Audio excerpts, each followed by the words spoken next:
Avant cette conclusion, je voulais encore remercier tout particulièrement les participants, mais encore une fois toute l'équipe de la PAS de Saint-Louis, les attachés, les infirmières qui, je vais le redire, font un travail extraordinaire.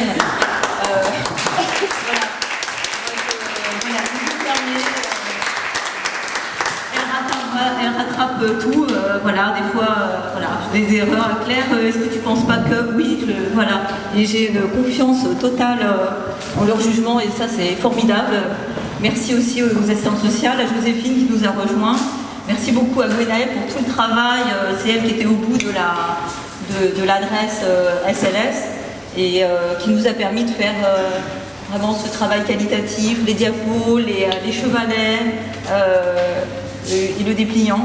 Donc merci à tout le monde, c'est vraiment un grand plaisir de travailler, de venir tous les jours travailler à la PAS et merci pour votre engagement.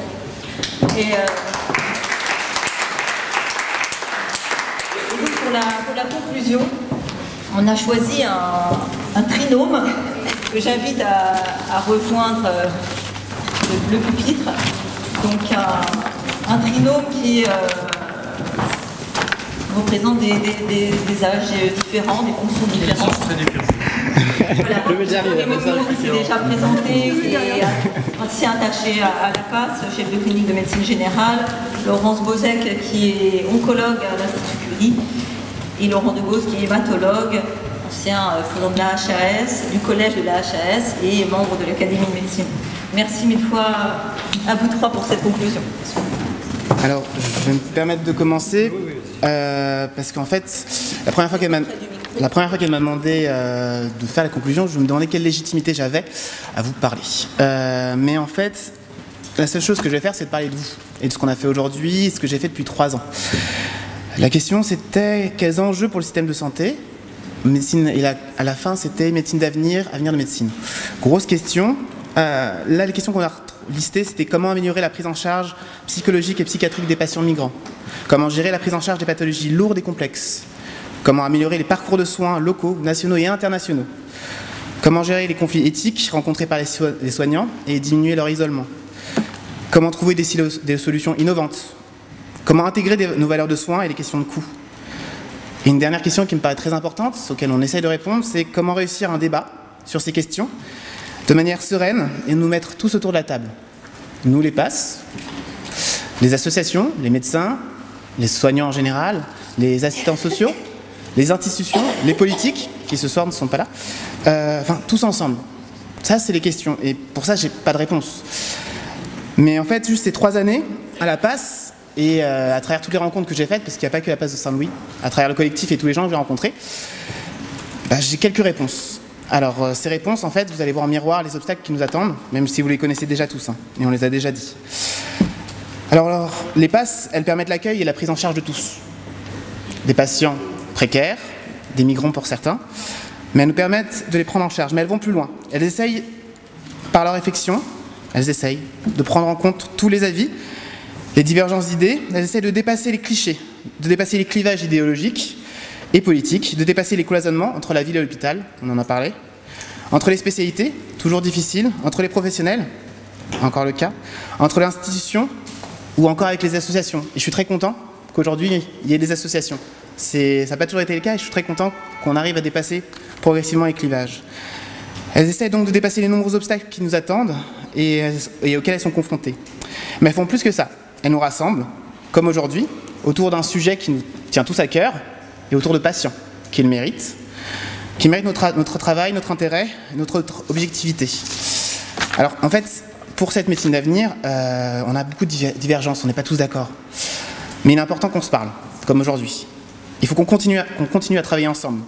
Si on espère, si on veut pouvoir améliorer et conserver notre système de soins qui prend en charge des patients précaires, malgré des injonctions paradoxales multiples et de plus en plus prégnantes. Alors, s'il vous plaît, continuez à travailler, à étudier, à réfléchir tous ensemble, à remonter des informations, à alerter. Et je vous remercie d'être là. Voilà.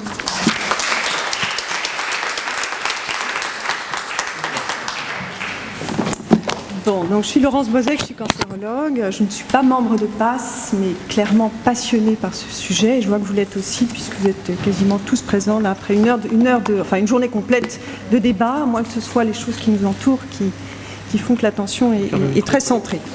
Alors, moi, je ne vais pas faire je vais improviser et m'adapter à ce qui a été présenté et débattu. Et je vais, si vous êtes d'accord... Oui, c'est mieux. C'est mieux ? Ok. Je vais extraire, alors j'ai fait un choix, là, à l'instant, dans une dizaine de secondes qui vient de s'écouler, sur 3 thématiques qui me semblent ressortir des échanges que nous avons eus et je vous remercie de leur richesse. La première thématique, c'est l'effacement des frontières. L'effacement des frontières entre les métiers. On a bien compris que la pluridisciplinarité était la règle. C'est une règle qui nous est très chère en oncologie, vous le savez. Donc les RCP existent depuis des années en oncologie. C'est l'effacement des frontières entre les régions. Quid d'une RCP nationale? Quid d'échanger sur des cas complexes, des cas particulièrement complexes avec d'autres RCP sur le territoire. C'est effacer les frontières entre les pays.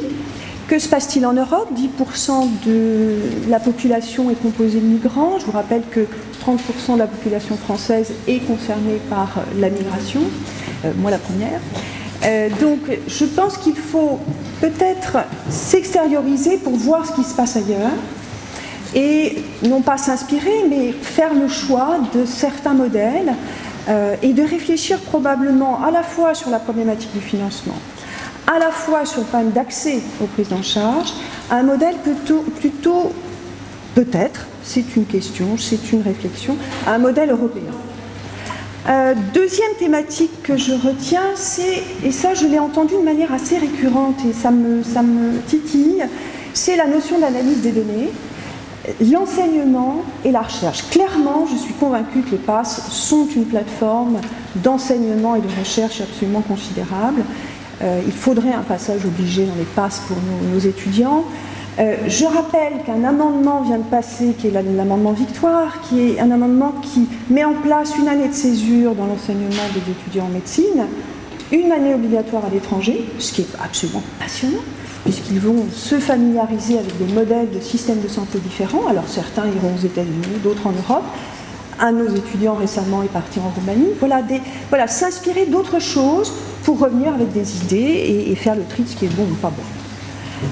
L'autre aspect, c'est l'analyse des données. J'ai entendu à plusieurs reprises, nous avons des données, mais nous n'avons pas suffisamment de moyens pour les suivre sur le long terme.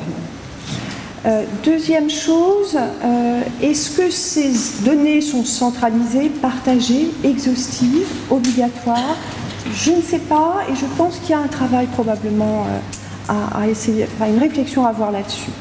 Et enfin, le troisième point qui me touche particulièrement, parce qu'on l'a entendu beaucoup en fin de session, c'est l'engagement.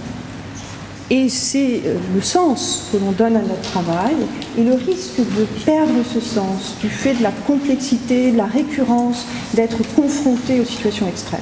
Donc attention à ça, nous y sommes particulièrement sensibles en oncologie et je retrouve cette dimension aussi parmi vous et c'est passionnant. Merci.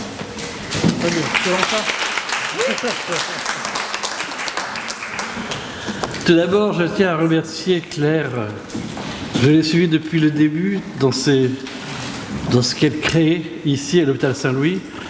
Et c'est vrai que ça fait quelques années qu'on voit grandir ce PASS. D'abord, on se demandait ce que c'était, puis ensuite, petit à petit, prendre de la place. Et prendre de la place intellectuellement dans notre hôpital. Intellectuellement parce que c'est toujours innovant, c'est toujours plus loin, c'est toujours mieux, c'est toujours chercher de nouvelles solutions. Et je crois que c'est très stimulant dans un hôpital d'avoir un PASS comme celui-ci. On a débuté la journée avec le mot « le corps n'oublie rien ». Et c'est vrai que c'est bien le migrant, ou en tout cas la personne qu'on en a en charge qui compte. C'est cette histoire qui compte, ce traumatisme qu'il a pu y avoir dans le corps de cet homme ou de cette femme. Et on les voit dans des moments où ils ont un moment d'espoir après ce traumatisme. On leur a fait croire un espoir, ou peut-être un espoir qui est un rêve. Ils pensent qu'ils vont guérir en venant ici. Et en fait, ils sont mis dans un corner où ils ne peuvent pas retourner. En tout cas, il faudrait des formations spécifiques, il faudrait des compétences spécifiques pour cela. Et c'est vrai que la méthode simple qu'on vient de voir, qui n'est pas si simple que ça à mettre en œuvre d'ailleurs, mais est celle qui répond un peu à toute cette demande, c'est notamment le pluriprofessionnel qui était là. Et je crois que dans notre société, le grand défaut que nous avons créé, c'est en copiant tout ce qui est marchand et en faisant de la fragmentation partout. Parce que plus on fragmentait, plus on pouvait être performant, plus on fragmentait, on croyait, on pouvait être plus sûr. En fait, compte, la fragmentation, en fait, il n'y a rien de plus insécure, parce que tous les liens entre deux parties sont très insécures et très difficiles. Et donc, aujourd'hui, il faut aller vers l'intégration. Et c'est bien ça que vous cherchez qu'on cherche tous avec ce côté pluriprofessionnel, c'est l'intégration. Le deuxième problème qu'on a, c'est qu'on a été assez loin de côté marchand pour faire du volume et du volume. La T2A, c'est faire du volume. Or, j'aime bien Claire qui rapporte toujours ce que pense Michael Porter. Et Michael Porter dit non, la valeur en santé, ce n'est pas le volume. La valeur en santé, c'est le résultat. Et ce qui compte pour nous, c'est maintenant quel est le résultat pour le patient. Et je crois que on devrait avoir tous une réflexion sur, dans les passes, quel est le sens et quelle est la valeur. Et dans la valeur, quel est le résultat? Parce que c'est le résultat sur la dépense. La dépense, oublions-la. Oublions-là, c'est le coût multiplié par le volume, justement, et si on met plus de volume, le coût va baisser, etc. Enfin, on n'en sort pas. Par contre, le résultat, on peut l'augmenter.